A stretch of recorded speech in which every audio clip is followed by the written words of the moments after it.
समझिए, दीपक यादव जो राधिका के पिता थे, उनकी जो हरकतें वो सस्पिशियस लग रही थी। क्यों मैं ऐसा कह रहे हैं? आरोपी पिता दीपक यादव से पूछताछ में खुलासा हुआ है कि पिछले 15 दिनों से वो सोए ही नहीं थे। दीपक यादव घर में बेचैन रहते थे, घूमते रहते थे और घर के किसी भी सदस्य से बात नहीं कर रहे थे। राधिका अपने पिता की काउंसलिंग भी करवाती थी, ये बहुत बड़ा खुलासा है।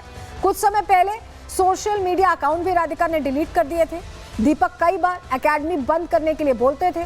राधिका ने कई बार दीपक को भरोसे में रखने के लिए बोला भी था। लेकिन इतना सब होने के बाद आखिर दीपक ने, काउंसलिंग हो रही थी, बातचीत नहीं करते थे, अगर इतना अनयूजुअल बिहेवियर था तो क्या परिवार वालों को ये पता नहीं था कि दीपक अंदर ही अंदर गुस्सा पाल रहे हैं अपनी बेटी के ही खिलाफ, और ये गुस्सा कुछ इस तरह से फूटेगा, ये क्या किसी को अंदाजा नहीं था परिवार में भी? क्योंकि जिस प्रतिभा के लिए दीपक यादव बाकायदा अपनी बेटी पर 2 करोड़ खर्च करके स्टेडियम बनवा रहे हैं, उसे आगे बढ़ा रहे हैं, और वही प्रतिभा उनकी आंख में इतनी चुभ गई कि मौत के घाट उतार दिया। ये ताने वाली कहानी क्या असली कहानी को छिपाने की कोशिश है? रिपोर्ट थी।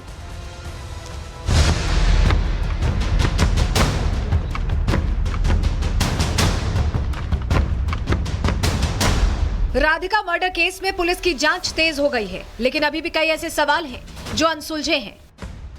पिता दीपक यादव तो पूछताछ में बता रहे हैं कि राधिका की मौत समाज के तानों से परेशान होकर की, लेकिन ये थ्योरी किसी के गले नहीं उतर रही, क्योंकि जो वजह दीपक यादव बता रहे हैं उसके मुताबिक उनको ताने इस बात के मिलते थे कि उनकी बेटी राधिका टेनिस एकेडमी चलाती है, जिसकी कमाई से उनका घर चल रहा है।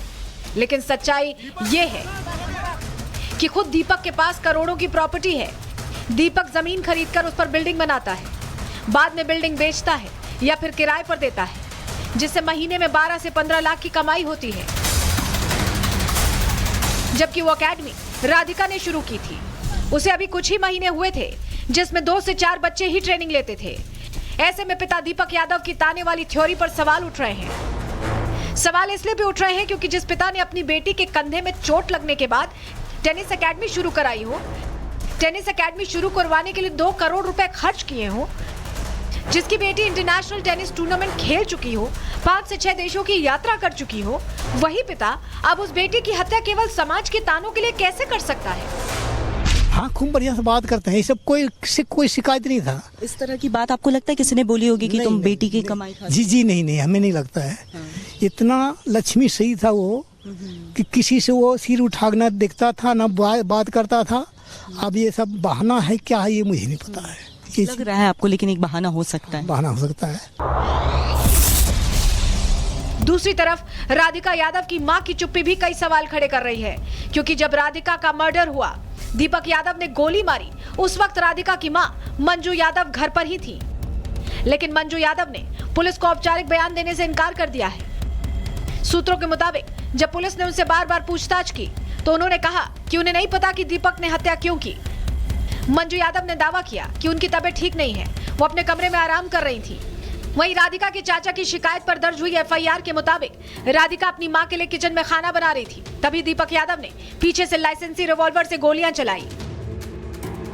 ये घर आप यहाँ देख रहे हैं जहाँ पर राधिका की हत्या की गई। सवाल सबसे बड़ा यही है कि करोड़ों रुपए की टेनिस एकेडमी खुलवाई जाती है, उसके बाद उस लड़की की हत्या कर दी जाती है। कई एंगल इस मामले में अभी तक सामने आए हैं कि पिता को पसंद नहीं था उसका रील बनाना, पिता को पसंद नहीं था उसका एकेडमी चलाना।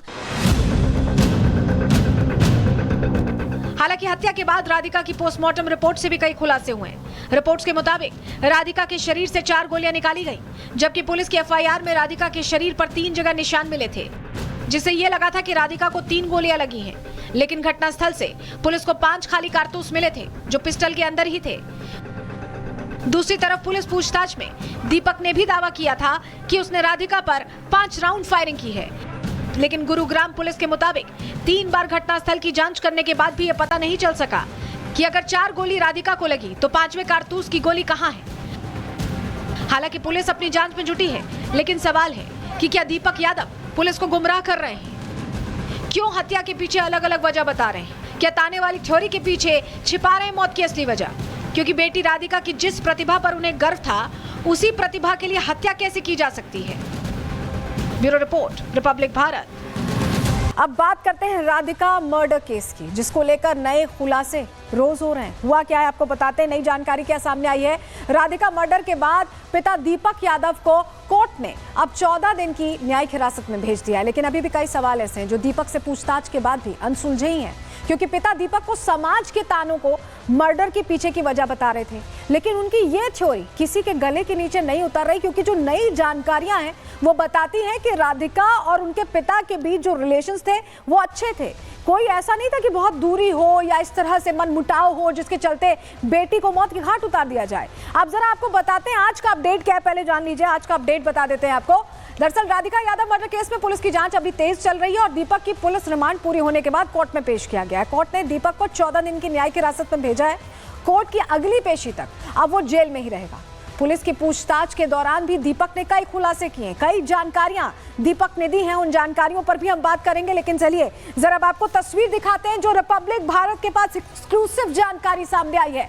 व्हाट्सएप चैट है राधिका यादव का, टेनिस प्लेयर का, जिसको मौत के घाट उतारा गया। ये व्हाट्सएप चैट आप देख रहे हैं और इस चैट से कई जानकारियां बताया जा रहा है कि ये चैट राधिका और उनके कोच के बीच हो रहा था और इसमें वो कह रही है कि लेकिन थोड़ा टाइम रहना है इंडिपेंडेंटली। एक इंडिपेंडेंट लड़की थी, अपना पूरा एक तरह से एकेडमी चला रही थी, तो यहाँ इंडिपेंडेंटली रहने का क्या मतलब है ये अभी हम आगे आपको समझाएंगे। एक और चैट दिखाते हैं, ये देखिए। इस चैट में तो पापा का भी जिक्र है कि बट फिर मैंने पापा से बात की तो मना कर रहे थे। सब सुनने के बाद किस कंटेक्स्ट में ये कह रही थी राधिका, इस सवाल का जवाब हम आपको देते हैं। क्या चैट में पूरी बात हुई है, चलिए पूरा डिटेल अब आपको दे देते हैं, क्योंकि इस चैट में कई बातें हुई, जानकारी आपको देते हैं। चैट से पता चला है कि राधिका परेशान थी। राधिका यादव की व्हाट्सएप चैट से कई अहम खुलासे हुए। थोड़े टाइम अकेले रहना चाहती थी राधिका, ये चैट में वो लिख रही है। घर से कहीं दूर जाना चाहती थी, ये भी उसने लिखा। चैट में घर में लगने वाली पाबंदियों का भी जिक्र किया गया। अपनी जिंदगी आजादी से जीना चाहती थी राधिका।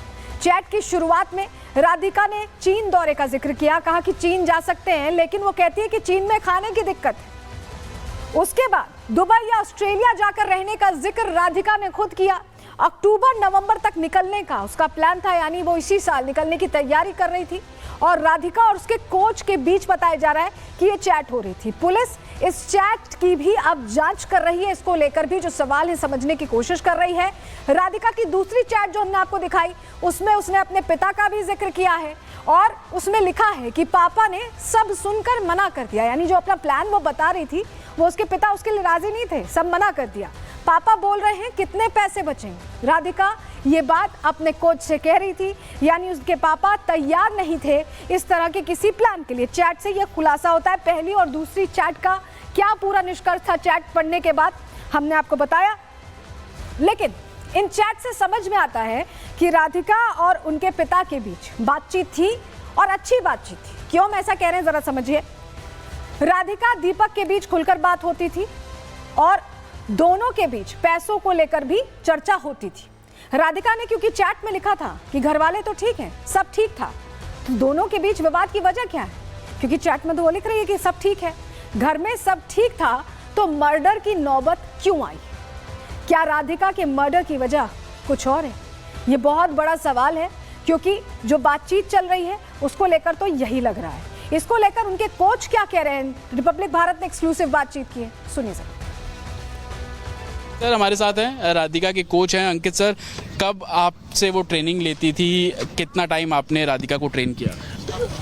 इतना ज़्यादा टाइम मैंने ट्रेन नहीं करा है, बट यहाँ पे कोविड के टाइम में जब 3-4 महीने यहाँ पे खेलने आती थी, बट मैं जानता ज़रूर उसके और उसके पापा को काफ़ी टाइम से हूँ। 10-11 साल की एज से, जब 12 साल से तब से खेल रही हो। मेरी जान पहचान उनसे हमेशा से रही है। और कब क्योंकि यहाँ के प्लेयर्स, हमारे प्लेयर्स उसके अगेंस्ट में भी मैचेस खेले हैं, तो वो उसके पापा हमेशा उसको ट्रैवल करते थे टूर्नामेंट्स में, प्रैक्टिस में, तो ऐसे मुलाकात हमेशा होती रही थी। और फिर वो भी गुड़गांव के, मेरी भी अकेडमी गुड़गांव के, तो that's how we know each other. And उसके बाद फिर जो भी ये सारी चीज़ें हुई हैं, इट इज़ रियली सरप्राइजिंग। उनकी जो बॉन्डिंग थी, जो चीज़ें थी, वो बहुत ही ज़्यादा आई मीन अबव नॉर्मल थी, बहुत ज़्यादा अच्छी थी, जो भी दिखती थी हमें। कभी हमेशा पापा उसके सपोर्ट ही करते थे उसको, अगर कभी ख़राब भी खेले हैं ऐसा कुछ भी करे तो मैंने जो देखा है एटलीस्ट, और जो मैंने सुना है, और मैंने तो कभी नहीं देखा यहाँ सुना कि उन्होंने। फादर हमेशा दीपक आते थे हमेशा यहाँ पे क्या कहीं पे भी जाते थे, वो प्रैक्टिस करने जाती थी, 90% ऑफ द टाइम्स वो ही साथ में ट्रैवल करते थे। लेकिन यही टेनिस कोर्ट उसकी हत्या की वजह बन गई। हो सकती है, आई मीन वो तो पुलिस ही बताएगी असली रीज़न क्या है, बट मैं सुनने में तो यही आया है कि टेनिस के कारण ही हुआ है। दीपक का व्यवहार कैसा था जब वो राधिका को लेकर आते थे? बातचीत होती थी आपकी? वो एनकरेज करते थे खेलने के लिए, प्रोत्साहित करते थे? किस तरीके का बिहेवियर था? बिल्कुल करते थे एनकरेज, क्योंकि कोई इतने टाइम से अपने बच्ची को खिला रहा है, इतने उम्र 11-10-11 की एज से। मैंने तो देखा है उसके पहले कब से खेल रही है वो बात अलग है, और अभी 25 साल की 14-15 साल से कोई खिला रहा है और खुद रोज़ लेके जा रहा है, तो उस पर्टिकुलर बंदे के अंदर भी कुछ तो होगा कि वो अपनी बेटी को लेके जा रहा है, आ रहा है, इतनी मेहनत कर रहा है, पैसे तो खर्च कर रहे हैं वो, that is different, but time भी पर्सनली लेके जा रहे हैं, तो उनको कुछ तो होगा ही, और प्रोत्साहित तो करते ही थे।